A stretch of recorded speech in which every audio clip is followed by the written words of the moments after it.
When you hear the word intimacy, what do you think of? It's most likely sex. I'm going to tell you, society has hijacked that word, and yet the true definition of intimacy is closeness and connection. Intimacy, that closeness and connection you have in your marriage, isn't just about sex. It's about the conversations the two of you have, your shared finances, time spent together, your prayer life, and your non sexual touch. These are all aspects of what we call the six pillars of intimacy. Hey there, I'm Tony DiLorenzo, and this is my beautiful wife, Alisa. We are the creators of the six pillars of intimacy. And today we want to share with you what the six pillars of intimacy are, how they look in your marriage, and what you can do to strengthen each pillar. Because just like in architecture, when your pillars are strong, your entire marriage is strengthened and able to weather the storms and seasons of life. So we know that this is likely the first time you've ever heard about the six pillars of intimacy.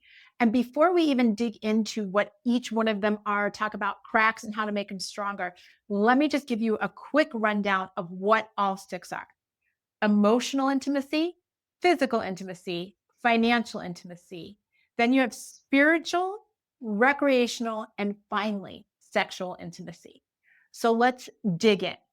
Number one is your emotional intimacy. And this is your closeness and connection around your thoughts, feelings, desires. It's how the two of you communicate with one another with your verbal and nonverbal communication. It's also about that tone of voice that tends to show up every once in a while. You know what I'm talking about. And when there are cracks in this pillar, you might find yourselves not talking so much or changing how you talk with one another because maybe it feels uncomfortable or not such, maybe not just such a safe topic to bring up. And when we look at our emotional intimacy, I want to say, and we want to share with you that this is a skill development. You can learn how to have stronger emotional intimacy in your marriage with your spouse. One way you can do it is something that Elisa and I learned long ago because we were told when we got married in 1996 that to have these conversations, you had to sit across from each other, you had to hold hands, your knees had to touch, and you had to look deeply into each other's eyes. It stresses Tony out when I do that. It stresses a lot of us out when we want to have a conversation and we are in that position. A great way to do this: go for a walk and talk. Get outside your house, get shoulder to shoulder. Maybe you're holding hands. Ask a question, answer them, and let that motion guide the conversation so you can strengthen this pillar of intimacy. The second pillar that I mentioned is physical intimacy. And this is your non sexual touch. And it is very purposefully separated from sexual intimacy, which we will get to. The reason for that is that so many of you crave those hugs, kisses, massages, back rubs, foot rubs, that non sexual touch that just says, hey, you know what? I see you. You're important to me. I want to touch you.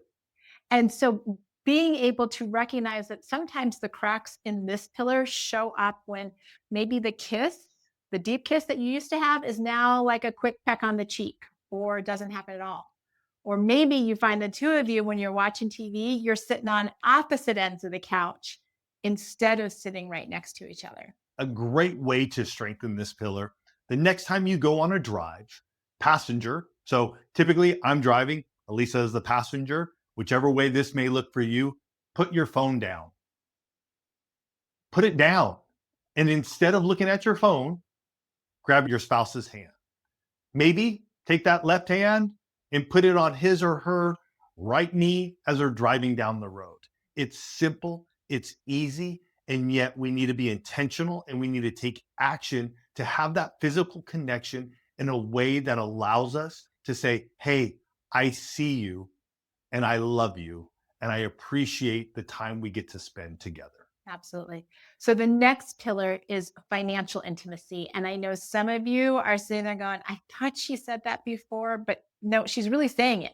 And I don't think those two words go together. And we get it. But the reality is that how we are close and connected with finances in our marriage makes a huge difference. You've likely heard that finances are typically in one of the top three reasons why a couple gets divorced. So, developing closeness and connection in this area is so important. When there are cracks in this pillar, you might find that there's a little secret spending going on. Maybe not all the bags come in from the grocery store, not everything gets talked about on the credit card statement, or there's just little things going on between the two of you when it comes to your finances. Around this pillar, it can be tough depending on what season of life you're in. And so I would put this into some buckets. If you're maybe newlywed, but you don't necessarily need to be newlywed, but you haven't really looked at your financial intimacy or your finances together, maybe this is the time to start putting a cash flow plan together. For some of you, you know you're in debt. So maybe it's time to really lock in and go, where are we? And we've been there ourselves. At one point in time in our marriage, we were $50,000 in debt and not sure how we were going to get out of it. For others of you, you may be aging, you're getting older, your children are getting older. Maybe it's time to look at a will, a trust. Maybe it's time to look at your homeowner's insurance or maybe your life insurance policies. And for those of you who are maybe leading a life of going towards retirement, it might be looking at those books again and going, how are we going to do this so we can live out our extraordinary marriage for the years we have ahead? Now, these are just the first three of the pillars that we talk about in our book, The Six Pillars of Intimacy, The Secret to an Extraordinary Marriage. And you can get that at sixpillarsofintimacy.com. Pillar number four is spiritual intimacy. And again, this is one of those pillars that people are like, I think that's mine, not necessarily something that we find closeness and connection on.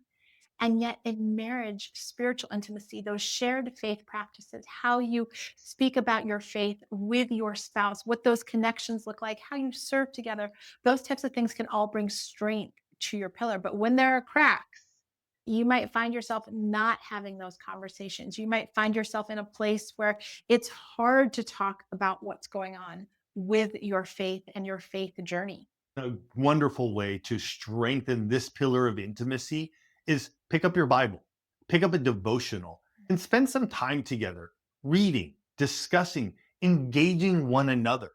And then maybe even possibly you get to the point where you're even praying for one another and for others in your family, in your community, and those that you love. This is one, hey, for some of you, it may be one of those things that's like, wow, that is really going to stretch us. And yet, a baby step, be intentional, take action around it, and see what begins to happen as you strengthen this pillar. The next pillar is recreational intimacy. And this is, as Tony likes to call it, this is the fun pillar. Back when the two of you were dating, or maybe in different seasons of your marriage, it's been no problem to find fun things to do, to be able to make time for one another. But as I've seen throughout the years of coaching couples, sometimes this pillar starts to take a back seat. And some of those cracks in this pillar might be that you don't remember the last time that you went on a date. The two of you schedule everything on the to do list, but there isn't a lot of we time, fun time, just as a couple on the list. And so those can really start to create disconnect because having fun and spending time together really do help all of the other pillars to stay strong. A wonderful way to strengthen this pillar, it doesn't have to be expensive. You do not have to spend a lot of money to have fun with one another. And so, one of the ways that Alisa and I love to do this is we have a deck of cards. It's called Monopoly Deal, and we'll pull it out. We'll go to a restaurant. Maybe we are at a restaurant just having dinner, and while we're waiting for our meal, we'll pull it out. Sometimes we're right here in our home, just going, let's just do something fun. And we'll pull it out and we'll play some games and we'll just have some fun. This pillar is the fun and the activity pillar. And yet, it doesn't mean you have to go do extravagant things every single time. Does it mean you can? Absolutely. You want to go for a fancy dinner? You want to go out dancing? You want to go do something that really celebrates your marriage? Go do it. But it doesn't always have to be that way to strengthen your pillar of intimacy. And the last pillar is sexual intimacy. And truth be told, a lot of people think that we should start the six pillars of intimacy with this one, but it's working on those other five that make this pillar really extraordinary. The other aspect of sexual intimacy that I think is very important for you all to know is that we've expanded the definition to go beyond simply sexual intercourse. As a coach, I saw that for too many couples, that was becoming a did we or didn't we barometer of whether or not their sex life was successful. And so, in working with couples, I realized that if we could expand this definition to, yes, include intercourse, but also include initiating, foreplay, and romance, it allowed couples to really get into this place where they could have a deeper, richer, more connected, more yeses sex life. A wonderful way to strengthen this pillar. And it's something that Alisa and I have been doing for many, many years. Is called the intimacy lifestyle, scheduling sex. I'm not going to get into it all here right now, but start to plan and look at your calendar and go, when can we be sexually intimate each and every week?